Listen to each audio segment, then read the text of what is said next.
여러분, 오늘 새 창조의 주인이신 예수님 말씀 나누도록 하겠습니다. 여러분, 성경 공부를 하면서 제일 알아야 될 것이 전체 흐름 안에서 그 본문을 이해하는 건데요. 오늘 전체 흐름 안에서 본문을 좀 설명을 드리고 오늘 성경 공부할게요. 지난주에는 새 창조의 주인이신 예수님을 소개를 드렸어요. 예수님이 왜 주인이신가요? 결혼 잔치에 예수님이 하객으로 가셨지만 결국에는 그 존재감이 주인이 되실 수밖에 없었어요. 예수님이 결국 그 결혼식을 이루어질 수 있도록 신랑에게 가장 큰 어려움이었던 포도주가 떨어진 것을 채워주시거든요. 그래서 사도 요한은 그 사건을 처음으로 소개하면서 예수님이 우리 인생에는 꼭 필요한 존재라는 것을 보여주셨어요. 그죠? 그리고 나서 재미있는 게 또 흥미로운 내용이 나왔으면 좋겠는데 오늘은 최악의 분위기가 나옵니다.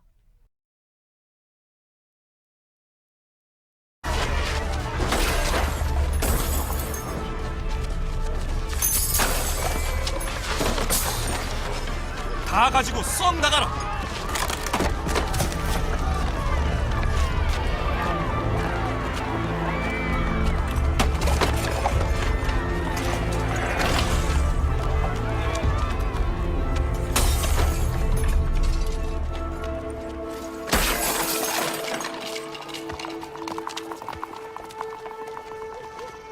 내 아버지 집을 장사하는 집으로 만들지 말라.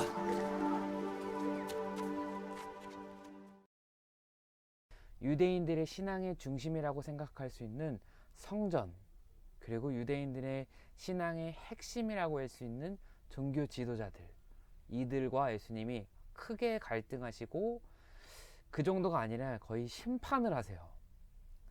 5갈래 되는 채찍을 들고 거기를 뒤엎으시면서 엉망진창을 만드세요. 이게 요한복음 2장이에요. 여러분, 지난주에는 제가 창세기 1장을 설명하면서 아주 꽃다운 시작이 되었는데 그 예수님이 오셔서 그 당시에 최고라고 생각했던 종교 지도자들, 그리고 신앙의 핵심이라고 했던 성전을 완전 소위 말해서 개판을 친 거예요. 여러분들이 예수님의 제자라고 생각해 보세요. 두렵지 않았을까요? 그래서 오늘 본문에 보면 예수님의 제자들이 뭐라 그래요? 한번 볼까요? 2장 말씀에 보면 17절에 보세요. 제자들이 성경 말씀에 주의 전을 사모하는 열심히 나를 삼키리라. 무슨 내용이에요? 열정이 너무 과도하다 이거죠. 이렇게 아주 혼란스러워요. 그런데 여러분, 사도 요한은 분명히 어떤 의도를 가지고 본문을 이렇게 배치했다고 했거든요. 이것을 먼저 아는 게 중요해요. 그래서 오늘 우리는 예수님이 새 창조의 시작이라는 것을 말씀드리려고 해요. 왜 시작이냐? 결론적으로 말씀드리냐면 성전을 깨끗게 하셨기 때문에 시작이에요. 여러분, 유대인들이 신앙의 핵심이 뭐라 그랬어요? 당연히 제사장들이었고 바리새인들이었는데 그들이 갖고 있던 신앙을 일단 다 깨끗하게 하세요. 그들의 잘못된 신앙을 깨끗하게 하세요. 예를 들어 이렇게 설명할 수 있겠어요. 여러분, 제가 이 통이 있는데 이 통에 뭐 막 여러 가지가 들어가 있다고 생각해 보세요. 여기에 필통도 들어가 있고, 여기에 뭐 이런 도장도 들어가 있고, 이런 이렇게 물건 합칠 수 있는 끈도 들어가 있어요. 이렇게 들어가 있는데 다시 시작하고 싶어요. 이 통으로. 그럼 일단 이것을 어떻게 해야 되죠? 다 비워내야 하죠. 이렇게 다 비워내야 합니다. 오늘 이 성전 청결 사건은 여러분, 예수님이 새로운 시작을 알리시는 거예요. 그런 내용이 나올 텐데요. 어떻게 나오냐면 2가지 포인트를 가지고 여러분들과 나누고자 합니다. 2가지 포인트가 뭐냐면, 자, 말씀을 볼게요. 19절에 보세요. 바리새인들이 예수님에게 너가 왜 이렇게 성전을 깨끗하게 하느냐, 너가 무슨 권세가 있느냐, 우리가 왜 너의 말을 따라야 되냐, 그 말에 예수께서 대답하여 이르시되 너희가 이 성전을 헐라 내가 사흘 동안에 일으키리라, 이 말을 해요. 그리고 그 다음에 보면 20절에 보면 유대인들이 이르되 이 성전은 46년 동안 지었거늘 네가 3일 동안에 일으키겠느냐 하더라. 여러분 보세요. 예수님이 성전을 헐라고 말씀하시니까 사람들이 말을 이해를 못해서 야 이거 짓는데 46년이 걸렸는데 네가 어떻게 3일 만에 성전을 세우겠느냐, 말이 안 된다, 이 말을 하는 거죠. 그런데 21절 보세요. 요거는 사도 요한이 코멘트를 다른 거예요. 주석을 단 건데 여기에 보면 사도 요한이 자기가 부활하신 예수님을 만나고 나니까 이제 깨달아지는 게 있다는 거예요. 이 사건을 그래서 지금 이 부분에 넣은 이유가 굉장히 중요한 거예요. 신앙을 다시 세우는데 예수님이 이 말을 했던 것을 이 초두에 넣어야만 우리의 신앙이 바로 세워진다는 거예요. 21절 보세요. 그러나 예수는 성전된 자기 육체를 가리켜 말씀하신 것이라. 죽은 자 가운데서 살아나신 후에야 제자들이 이 말씀하신 것을 기억하고 성경과 예수께서 하신 말씀을 믿었더라. 예수님이 이때 당시에 성전에 들어가서 막 엉망을 만드니까 막 두려웠어요, 제자들이. 그런데 부활하신 예수님을 알고 하나님이 어떻게 우리를 구원하시고 역사하시는지를 알고 나니까 왜 이 성전을 깨끗게 하셨는지에 대해서 깨닫게 되었다는 거예요.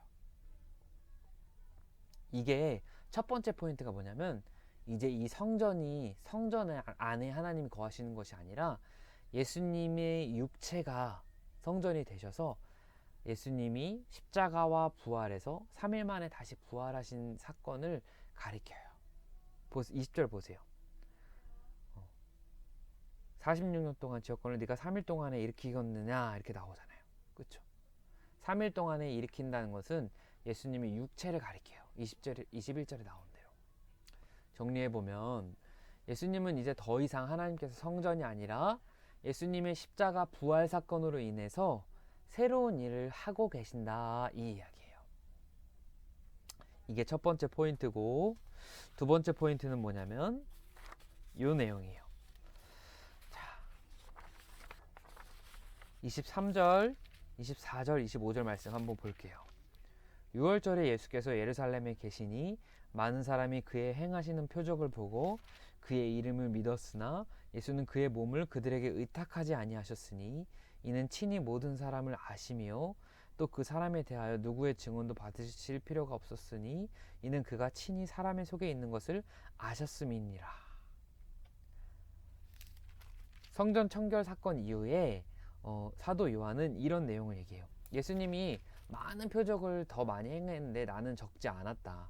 그런데 말하고 싶은 게 뭐냐면 사람들이 믿었는데 예수님은 그들이 믿었을 때 그들과 함께 막 동거하면서 그들에게 그 믿음을 주는 그 사람들에게 자기의 거처를 두지 않고 의탁하지 않았다는 거예요. 예수님이.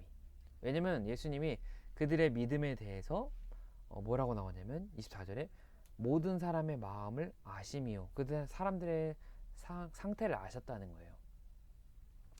이런 내용이 나와요. 오히려 여러분 다른 복음서를 보면 예수님이 오병이어 사건을 행했을 때 많은 사람들이 예수님을 믿어요. 그런데 예수님이 그들을 떠나 기도하러 가셨다, 이 내용이 나오거든요. 여기에 보면 우리가 우리의 믿음의 실체를 보게 됩니다. 여러분 이 당시에 예수님의 표적을 보고 사람들이 믿었으면 그 믿음이 올바로웠으면 예수님이 그들과 깊이 교제하셨을 거예요. 그런데 예수님은 그들의 믿음이 교정되길 바랐어요. 왜냐하면 아직 예수님의 십자가를 보지 못했고 예수님의 부활을 보지 못했기 때문에 그들의 믿음이 올바로 되지 않았기 때문에 예수님은 그들 안에 거하시지 않고 오히려 기도하러 가셔서 하나님 아버지께 거하려고 하시거든요. 이런 내용이 나옵니다. 이런 두 가지 내용을 좀 설명을 드려야 됩니다.